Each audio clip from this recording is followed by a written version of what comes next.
Alors, bonjour tout le monde, je suis Josée Tardif du blog Une lecture à la fois et bienvenue à Josée reçoit. Qu'est-ce que Josée reçoit? Ce sont des entrevues où j'accueille des superbes, inspirantes lectrices pour qui la lecture fait partie de leur vie et quelque chose d'important dans leur mode de vie. Donc, aujourd'hui, je suis vraiment contente d'accueillir Véronique Lampron. Salut Véronique et merci. Bonjour. Merci d'être là. Puis en premier, j'aimerais ça que tu te présentes. Après ça, on va aller dans le vif du sujet par des lectures et livres. Super. Ben merci de m'accueillir. Je suis super contente d'être ici aujourd'hui. Donc, moi, c'est Véronique de Competenza Formation. Donc, dans ma vie, j'accompagne les entrepreneurs et puis les organisations à créer des formations plus efficaces, que ce soit des formations en ligne ou des formations en classe. Donc, ça ressemble un petit peu à ça, là. Génial. Un travail super intéressant et pertinent. Donc, voilà, je suis venue avec les questions que tu as reçues à l'avance un peu pour préparer les coups de cœur. Donc, la première, c'est quoi les livres marquants de ta vie? Parle-nous de ça. OK. Bien, il y en a plusieurs. Je suis quelqu'un qui lit beaucoup, puis je lis plein d'affaires assez variées. Fait que je vais essayer de faire ça court parce que si je vous parle en détail de chacun des livres, ça va être long. Puis en plus, j'ai de la misère à faire des choix. Donc, même ce matin, c'est encore sur le point de bouger. OK. Donc, le premier, c'est Le Petit Prince. Mais j'ai pas retrouvé mon livre, mais c'est juste, je veux vraiment prouver à quel point je l'aime. Il m'accompagne tous les jours de ma vie. C'est un livre qui a marqué beaucoup de monde. Je pense que c'est un livre qui nous apprend aussi la simplicité, le retour aux choses simples, apprécier, prendre le temps pour la rose, prendre le temps d'apprécier les choses qu'on a autour de nous. Puis je trouve que c'est plein de belles leçons. Puis je trouve que la magie de ce livre-là, c'est que tu peux le relire à n'importe quel âge de ta vie, puis tu vas aller en retirer autre chose. C'est un livre qui va te suivre tout le temps. Tu peux le relire constamment. À quel moment tu l'as lu pour juste pour voir? Quand tu étais enfant?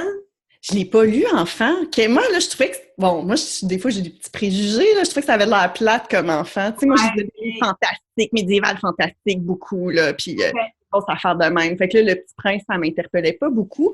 Mais je pense que c'est au cégep. Puis la blonde de mon frère, elle adorait Le Petit Prince. Et je me suis dit, bon, je vais lui laisser une chance, je vais le lire. J'ai adoré. J'ai vraiment beaucoup aimé. Puis je l'ai relu plusieurs années plus tard aussi. Puis je serais due, là, pour le relire. C'est bon. C'est vrai que c'est un livre que tu relis de temps en temps. Okay. Oui, je pense que c'est un livre à relire. Ensuite, quand je dis que beaucoup le médiéval fantastique, ma sélection suivante sera pas étonnante. Le Seigneur des Anneaux, tous les tomes, évidemment. La vieille version, là, avant le film, là, pas des photos du film sur mes couvertures. Okay. C'est ça. Avant. J'ai adoré ces livres-là. Pour plein de raisons. En fait, je les ai lus 2 fois. Je les ai lus bien avant la sortie du film et juste avant les sorties de chacun des films parce que je voulais comparer la version, le livre versus le film. Et ce que j'aime beaucoup, là, le point qui me touche particulièrement, je trouve, c'est la solidarité entre les personnages puis entre les différents peuples.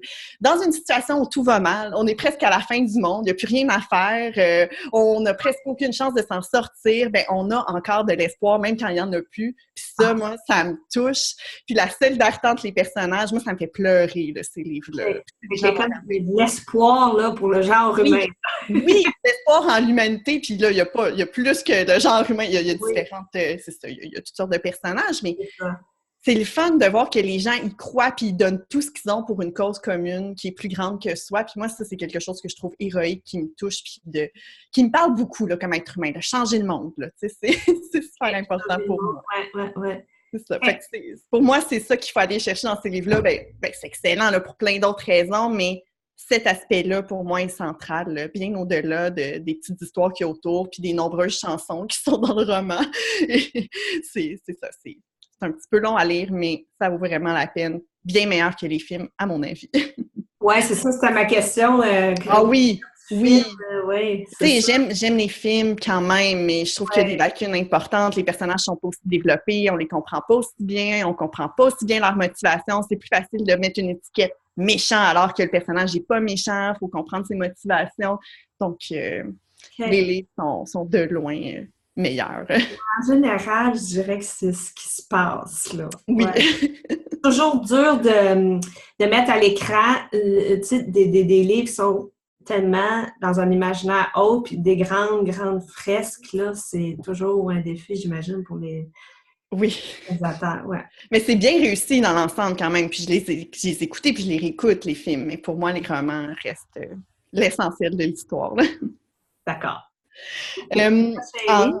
oui, oui. Le prochain livre est complètement à l'opposé. Tu sais, mon espoir du genre humain, ben des fois, il tombe dans le désespoir du genre humain. C'est Le vide de Ah oui, je Patrick l'ai lu, Sénécal. celui-là. J'en ai lu quelques-uns de cet auteur-là, OK. ouais. Moi, je les ai tous lus. Je lis tous OK, Patrick Sénécal. J'attends les sorties de ses livres avec impatience. OK.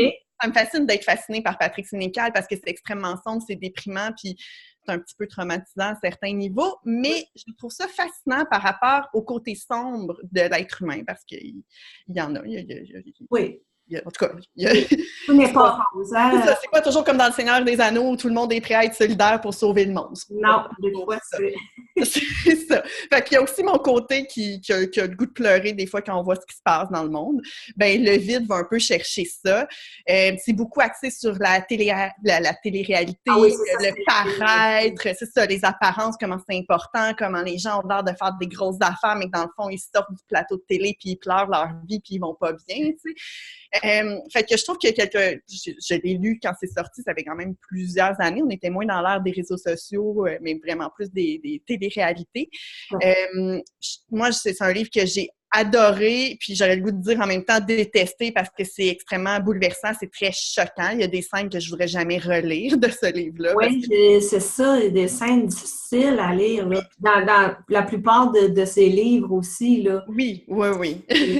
Effectivement. Mais en même temps, je trouve qu'il y a une belle critique, malgré tout, je trouve qu'il y a une belle critique sociale à l'intérieur de ce livre-là sur justement le vide autour qu'il peut y avoir autour des questions de paraître et de... Ouais. Oui, c'est ça, juste d'apparence. Donc, c'est un livre que j'ai adoré. Puis j'aime aussi la façon qu'il est écrit. Les chapitres ne sont pas dans l'ordre 1, 2, 3, 4, 5. L'histoire est dans un désordre, mais dans un désordre logique. Donc, ça peut être, je sais pas, le chapitre 32, ensuite le chapitre 3 et tout ça.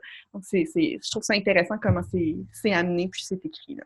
Puis il y a vraiment un grand talent d'écrivain pour nous tenir en haleine, même si on n'aime pas nécessairement ce qu'on lit, puis qu'on trouve ça extrêmement déprimant, des fois, c'est gore même à la... Oui, oui, oui.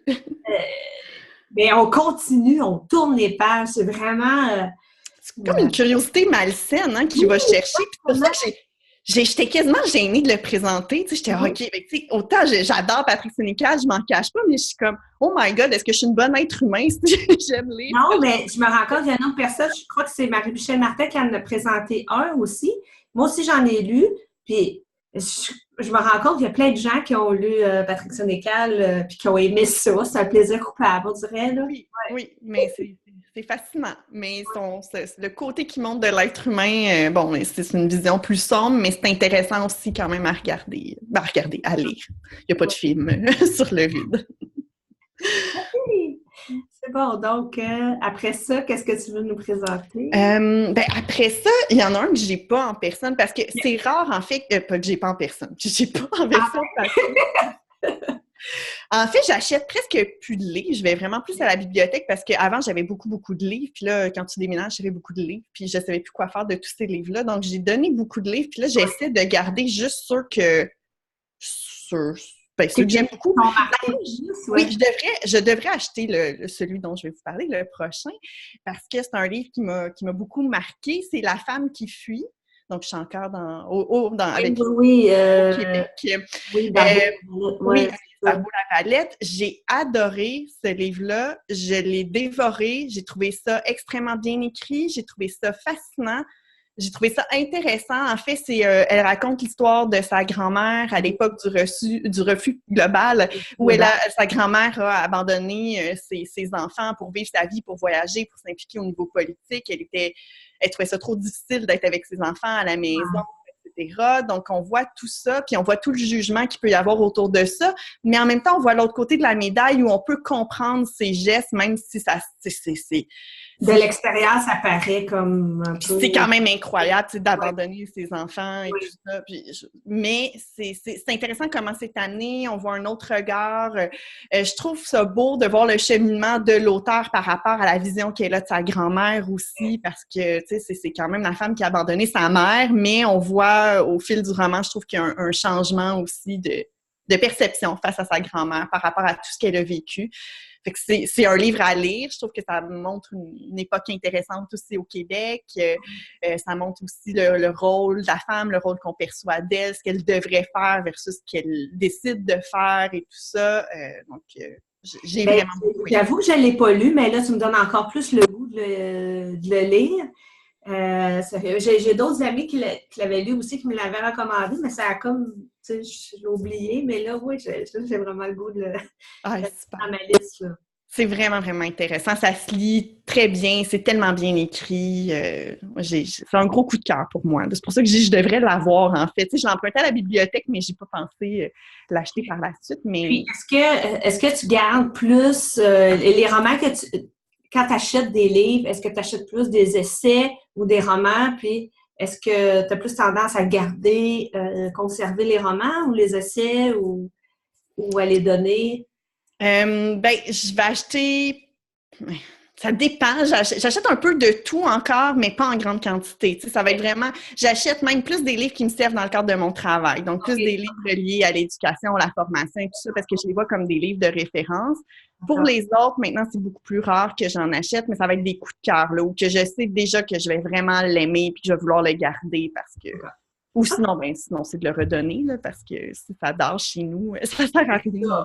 On donne au suivant, dans le fond. Oui, effectivement. OK. Le livre suivant, oui, j'en ai beaucoup, hein. Bon, j'ai aussi, tu sais, oui, je suis dans le domaine de l'éducation, mais j'ai aussi un bac puis une maîtrise en histoire. Fait que je voulais que ça soit reflété. Moi, j'ai adoré Les Rois maudits. C'est un livre qui est fascinant. Il est quand même gros, là. Tu sais, ça m'a pris... je l'avais déjà commencé une fois, puis j'avais lâché ma lecture, parce qu'il y a beaucoup de noms, tu sais, ça demande beaucoup de suivi, là. Il faut quand même le lire assez rapproché, parce que sinon, ça devient un petit peu complexe à suivre, là. Mais j'ai trouvé ce livre-là fascinant. Le contexte historique, c'est un roman historique, là. C'est sûr que c'est romancé, mais le contexte dans lequel ça s'inscrit, je trouve ça super intéressant. C'est après les croisades où les Templiers étaient très riches, ils avaient ramassé beaucoup d'argent avec les croisades. Et en France, le roi Philippe le Bel, lui, manquait d'argent dans ses coffres. Donc, il a fait arrêter les Templiers pour différents motifs qui étaient un petit peu bidons, pour récolter l'argent de l'ordre des Templiers et remplir ses coffres. Donc, il y a eu un genre de faux procès et le chef de l'ordre des Templiers, quand il est mort, il aurait, selon une légende, maudit le roi et ses 13 générations futures. Et ce livre-là raconte ce qui est arrivé aux 13 générations futures, qui sont toutes les personnes sont mortes assez jeunes, dans des circonstances assez étranges. Donc, on voit beaucoup des machinations entre frères, rois, sœurs, pour essayer d'avoir le pouvoir. C'est vraiment une lutte contre le pouvoir. Donc, moi, je vais avoir le pouvoir, mais c'est mon frère aîné qui l'a. Donc, comment je pourrais réussir à l'avoir d'une telle façon et tout ça. Donc, il y a beaucoup de personnes impliquées, il y a beaucoup de non impliqués. Il y a un roulement de personnages parce qu'il y a beaucoup de gens qui meurent suite à la malédiction. Moi, je trouve que c'est un livre qui est fascinant, qui tient aussi en... Une fois que tu es embarqué dedans puis que tu t'arrives à suivre, oui, c'est ça. C'est quand même exigeant là, au niveau de rester... C'est pas une petite lecture de j'ai le goût de mettre mon cerveau à off, là. Non, c'est ça. Il faut quand même s'impliquer. Puis... Okay. C'est ça. Mais vraiment intéressant. Une fois qu'on est dedans, là, si on veut voir des conflits ou des enjeux politiques, puis tout ça, là, j'ai beaucoup aimé. D'accord. C'est bien. Sinon, un petit livre que j'ai acheté de dernière minute ce matin, mais je vais le présenter rapidement, c'est One Red Paperclip. C'est une vraie histoire d'un homme qui avait un trombone rouge, dans le fond, puis il s'est dit, je vais échanger mon trombone rouge jusqu'à avoir une maison. Fait que je vais toujours essayer d'échanger mon trombone rouge contre un objet d'une plus grande valeur. Fait que son livre raconte tout ce qu'il a échangé pour finalement obtenir une maison. Il a réussi. Je vole le punch, mais c'est pas vraiment un punch. C'est sorti dans les journaux. Là. C'est une histoire qui est connue. Fait que tu suis toute son histoire de la première annonce de son trombone rouge, puis qu'est-ce qu'il échange. Puis c'est vraiment intéressant de voir où il s'en va avec ça, puis le fait il croit tellement, puis il est tellement investi dans sa démarche qu'il réussit à finir par avoir une maison alors qu'il est parti d'un trombone rouge. Ça doit être une job à temps plein, là, fait que, oui, c'est ça, il faut quand même que tu convainques la personne de te donner quelque chose d'un peu plus de valeur. Puis le temps que ça doit prendre, est-ce que ça a pris vraiment beaucoup de temps? Ou... ça doit faire 12 ans que je l'ai lu, fait que je me rappelle plus, mais c'est quand même une longue... il y a quand même beaucoup d'échanges avant de se rendre là, donc ça doit avoir pris un certain temps, mais je me rappelle plus là, des dates ou de la durée, mais je trouve que c'est un livre qui donne espoir, justement, quand on croit à quelque chose, bien, on peut, là, tu sais, si on travaille vraiment fort, puis qu'on fait tous les efforts. Puis que ça y va par intérêt composé, là, comme Pound Effect, là, un peu la philosophie que, comme dans la vie, donc, je fais un peu, mettons, un peu d'exercice chaque jour, puis à un moment donné, tu vas avoir des abdos de fer, là, tu sais, à force de faire des petits gestes à chaque jour, ouais. Oui, c'est une belle histoire de persévérance. Oui, de persévérance, exactement. D'accord. Est-ce que tu avais d'autres livres à nous suggérer? C'est mes derniers, mais moi, je les trouve vraiment fabuleux, là. Bon, ils ont l'air de des livres pour enfants, mais ça l'est vraiment pas, là. C'est All My Friends Are Dead, puis All My Friends Are Still Dead, qui est la suite. Bon, pour quelqu'un qui aime l'humour noir, ces livres-là sont absolument fabuleux. Si une personne n'aime pas l'humour noir, ben elle va trouver ça vraiment plat. Un peu pénible, OK. C'est ça, mais tu sais, le genre de blague, attends, j'en avais, tu sais, mais c'est ça, là, comme une vieille cassette à ruban qui dit « Tous mes amis sont obsolètes ». Moi, je trouve ça vraiment drôle, OK? Il y a plein de monde qui peuvent trouver ça vraiment pas drôle, là, mais tu sais, moi, je trouve ça drôle. Ou une chaussette qui dit que tous ses amis sont disparus récemment. C'est plein de petites aventures d'objets ou de personnages. Fait que c'est ça. Mais là, je montre pas, je dis que c'est de l'humour noir. Ceux-là étaient peut-être moins humour noir. Mais j'imagine, il y en a des plus... c'est ça, il y en a qui sont un petit peu plus... un petit peu plus intenses. Puis dans la suite, ben, c'est la même logique, là, même si... Mais par exemple, des billets de loterie qui disent que tous ses amis sont perdants. Puis là, des fois, tu as plus qu'une page. Puis là, ils disent qu'ils sont juste off à côté, dans le fond, de quelques chiffres, là, tu sais. Oui, c'est ça. Ils ont juste manqué de... Ils n'ont pas gagné, finalement. Puis là, ils disent que c'est ça, des losers. En tout cas, bref. Puis des fois, tu as des personnages qui se suivent dans le 1 et dans le 2, fait que ça vaut la peine d'acheter les deux. Moi, je les relis régulièrement. Tu sais, j'ai juste le goût de rire un peu d'affaires absurdes. Puis ça, c'est américain, c'est canadien-anglais, c'est quoi? Ben, en tout cas, je pense que c'est américain, mais je me suis jamais trop posé la question. Moi, c'est une amie qui m'a fait découvrir ça, puis j'ai trouvé ça tellement drôle que je les ai achetés, puis je les lis, puis je les relis, puis je trouve ça vraiment drôle. Sérieusement, c'est le genre de truc que mon conjoint aimerait, il trouverait ça vraiment drôle. Mais moi, juste les exemples, je trouve ça drôle. Okay. C'est ça peut pas plaire à tout le monde, mais moi, je trouve ça bien drôle. Okay. C'est ça, mais c'est pas pour enfants, mettons. Non. Même si l'aspect... Ça a l'air de ça, tu sais, ça a l'air tellement tout sympathique, puis tu sais, c'est un petit format rigide, là, vraiment. Okay. C'est ça, cartonné. C'est qui l'auteur? Ben, ils sont deux auteurs, fait que je sais pas s'il y a un dessinateur puis un auteur, je ne sais pas t'en renseigner. C'est Avery Munson et Jory Jones. Je connais pas. C'est ça, moi non plus, mais c'est fabuleux. Ça fait le tour, je l'ai fini sur une petite note drôle. On voit que tes goûts, ça va quand même, c'est assez large. Oui, vraiment. Merci pour ça. Donc, la prochaine question, c'est, je veux savoir, est-ce que la lecture a toujours fait partie de ta vie? Est-ce qu'enfant, tu lisais ou c'est venu plus tard ou tu as perdu le goût de lire à un moment donné à l'adolescence? Je ne sais pas. Raconte-moi ça un peu. J'ai toujours lu beaucoup, même que je lisais plus enfant, adolescente, même si je lis encore beaucoup, parce que j'avais une soif de connaissances qui était énorme, puis on n'avait pas l'Internet, hein, quand, tu sais... C'est vrai! Non, l'Internet, c'est ça! Tout le temps, parce que je voulais savoir tellement de choses, c'est que je lisais plein de choses. Puis je lisais aussi des romans, là, je lisais du divertissement aussi. Mais je lisais beaucoup. Oui, moi, la première journée d'école, là, par exemple, à l'école secondaire, j'étais vraiment énervée. Là. J'avais demandé à mes frères qui sont plus vieux que moi, elle est où la bibliothèque? Parce que le jour 1 de la rentrée, il fallait que j'aille à la bibliothèque chercher ma pile de livres. Là. Mais c'est un lieu vraiment nécessaire, comme, en tout cas pour ma part. Là. Mais je me souviens, au secondaire, j'allais souvent à la bibliothèque. Puis, il y avait les journaux le matin. J'allais regarder les journaux, les livres. C'est comme un endroit vraiment... Puis ma bibliothèque du secondaire était vraiment le fun, était grande, puis il y avait beaucoup de sièges, c'était vraiment un bel environnement. Bref. On aime ça, les bibliothèques. Oui, quand je vais, en tout cas, quand je vais dans d'autres pays ou ailleurs, je vais voir les bibliothèques. Moi aussi! Moi aussi! Là, je suis énervée quand je suis comme, oh yes, une bibliothèque, je peux rentrer, puis je trouve ça beau, puis je suis contente. Exact. Quand mes amis vont en voyage ailleurs, s'ils passent devant la bibliothèque, ils prennent une photo puis ils me l'envoient. Ouais, ça. Oh, je suis passée devant la bibliothèque. En tout cas, il y en a qui visitent d'autres choses, nous autres, c'est les bibliothèques. Entre autres, je visite aussi autre chose, mais les C'est ça. bibliothèques, certainement. Souvent, tu sais, comme dans d'autres pays, tout ça, ils vont avoir des bâtiments historiques parfois ou des trucs vraiment le fun à visiter parce que ça fait partie de la ville, de l'histoire. Là. OK. Puis, c'est quoi tes habitudes de lecture? Lis-tu le matin, midi, soir? Puis, si tu as comme un rituel ou comme une ambiance que tu prépares pour ta lecture? J'ai aucun rituel, aucune ambiance, aucune habitude de lecture. OK. Moi, c'est très freestyle, un peu comme le genre de livre que je lis, c'est très diversifié. Ben si je suis dans un livre, moi, je deviens très accro, là. Tu sais, si sors-moi un livre de Patrick Sénécal, par exemple, ben je vais le lire tout le temps. J'aurai pas d'habitude, j'ai juste plus de vie pendant que je le lis, tu sais. OK, tu vas y aller à fond la caisse. Oh, oui. Fait que si je suis vraiment passionnée là, par ce livre-là, je vais me lever vraiment plus tôt le matin si j'ai comme trop de travail à faire dans la journée pour pouvoir le clencher. Puis même ça. le soir, là.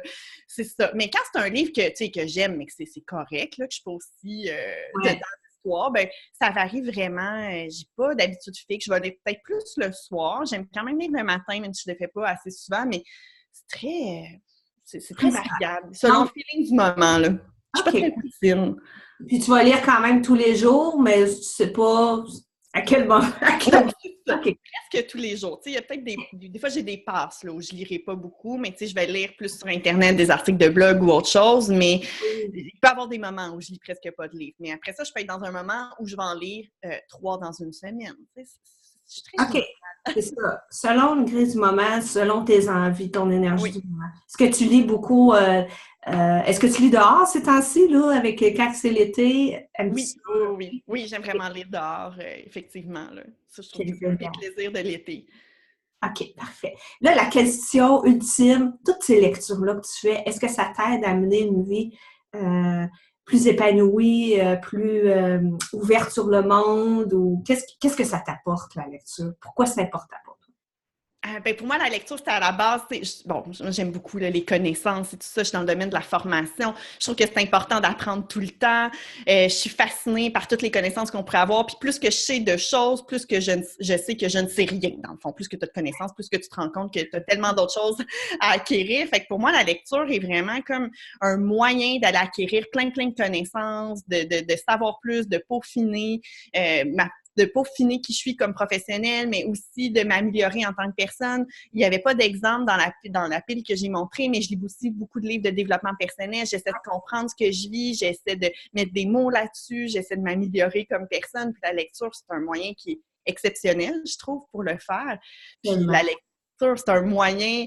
Bon, là, c'est l'historienne en moi qui parle, mais c'est un moyen de changer le monde. Tu sais, si on regarde à l'époque où l'alphabétisation massive est arrivée, mais ça a changé le monde. Le fait que les gens aient accès sachent lire, ben ils avaient accès à des connaissances auxquelles ils n'avaient pas accès avant, puis ça a changé la société complètement. Donc, pour moi, la lecture a un pouvoir transformateur incroyable, là, autant comme pour une personne que pour un ensemble de personnes. Tu sais, c'est pas pour rien. Tu sais, il y a des pays qui veulent pas que leur population lise, genre interdit des trucs sur Internet parce qu'on a accès à des connaissances, parce que ça peut changer le monde. Oui, ça peut changer le monde et menacer leur régime politique. Oui, dans certains pays, la lecture et les connaissances, c'est avoir un pouvoir personnel, dans le fond, pour changer le monde totalement. Tu sais, ton discours est tellement calqué sur ce que je pense profondément. Puis, propager le plaisir de lire puis des connaissances, c'est tellement important. Auprès des enfants aussi, commencer jeune à leur faire découvrir tout cet univers-là. Puis quand tu lis, t'es plus tout seul, puis tu peux vraiment t'améliorer. Puis, Effectivement, quand tu dis que t'es plus tout seul, tu sais, quand tu vis un problème, puis là, tu lis sur cette question-là, puis tu dis, ben, je suis pas toute seule à vivre ça. OK, tu sais, ça fait du bien. Tu sais, même si c'est quelque chose qui est fait, on le fait seul, souvent, là, lire, mais on se sent moins seul quand on le fait aussi. Oui, tu sais, au niveau des connaissances, ça nous apporte beaucoup, mais au niveau du divertissement aussi, ça nous amène dans des univers incroyables, ça développe la créativité, ça nous fait voir plein d'autres choses, sais, on peut visualiser tellement de choses versus un film où l'image est toute faite pour soi. Tu sais. Je trouve ça intéressant de pouvoir visualiser, imaginer ce que l'auteur nous raconte. Là. Tout à fait, tout à fait. Ah oui, c'est tellement. OK, donc là la question, c'était quoi ton style de lectrice? Mais là, on comprend, là, c'est quoi, là, de toute façon, je pense qu'on l'a bien transmis. Fait qu'on va passer ça. Puis, je voulais savoir, qu'est-ce que tu lis en ce moment? Donc, ça va être ma dernière question. Qu'est-ce que tu lis en ce moment? Qu'est-ce que je lis en ce moment? Là, je suis sur ma tablette, hein, c'est une nouvelle, pas une tablette, mais une liseuse. C'est une belle découverte pour moi. C'est sur le neurolearning. Donc là, je fais une lecture plus professionnelle. Donc, comment le cerveau fonctionne au niveau neurologique, puis comment on peut faciliter les apprentissages en sachant comment le cerveau fonctionne. Moi, c'est le genre de questions qui me fascinent. Alors, c'est ce que je lis en ce moment. C'est rare que je lis plusieurs livres en même temps. Donc, souvent, je vais finir un livre avant d'en commencer un autre. Alors, c'est ma lecture du moment, puis ma découverte liseuse. Je trouve ça fascinant. Je peux apporter plein de livres avec moi maintenant, parce que j'ai fini quand même assez rapidement, donc je l'ai juste plugué, la liseuse, parce que j'avais plein de préjugés avant. Je me disais, c'est pas comme un livre papier. Non, mais c'est absolument génial pour le traîner partout. Oui, en voyage et tout ça, c'est pratique. Là. Moi, j'ai bien peur d'abîmer mes livres, puis que les coins sont un petit peu tournés. OK. Donc, avec une liseuse, je vis mieux. Tu lis mieux et... je vis mieux mon moment de lecture parce que sinon, j'ouvre presque pas mes livres pour qu'il ait l'air parfait encore. Okay. Donc, tu n'écris pas dans les livres, toi, là? Non. Mais avec ma liseuse, je peux surligner, puis là, avec la OK. Oui, c'est ça, tu peux surligner des trucs. Ouais, OK. Moi, je prends des notes dans mes livres, j'écris dedans. Je trouve ça super, les gens qui peuvent le faire, mais moi, j'ai pas la capacité. Bon, ben oui, je pourrais prendre un crayon, mais non, je veux pas. C'est ça, c'est correct. C'est toi. Au moins, la liseuse, ça te permet de quand même souligner, puis après, tu peux aller revoir là, les trucs que tu as importants. Exactement. OK. Donc, j'aimerais en terminant que tu nous parles un peu du programme que tu offres, Crée ta formation en ligne. Oui, bien en fait, j'ai lancé un programme, c'est Créer ta formation en ligne pour aider les formateurs ou encore des petites organisations qui veulent créer une formation en ligne efficace, mais tu sais, sans acheter des logiciels qui vont coûter 3 000 $ par exemple. Donc, c'est un programme, une formation en ligne qui est autonome, que les gens peuvent faire au moment qu'ils veulent, quand ils veulent, je dis exactement la même chose, où il y a plusieurs modules qui expliquent de A à Z comment créer sa formation pour qu'elle soit efficace, pour qu'elle fonctionne bien, pour que les gens apprennent réellement. Parce que c'est beau enseigner, mais c'est pas parce qu'on enseigne que les gens apprennent réellement. Donc, la formation est vraiment plus axée là-dessus. Puis pour que ce soit centré sur les apprenants, donc qu'on enseigne le bon contenu pour eux au bon moment. Parfait. Oui, c'est vraiment une formation. J'en ai eu un petit aperçu. Là, je vais la faire cet été. Hein, quand on veut, je vais la faire cet été. Donc, j'ai bien hâte de me plonger là-dedans. Je pense que ton expertise mérite d'être répandue. Donc, voilà. Donc, je te remercie beaucoup. C'est ce qui clôt l'épisode de Josée Reçoit avec Véronique Lampron. Donc, merci d'avoir été là.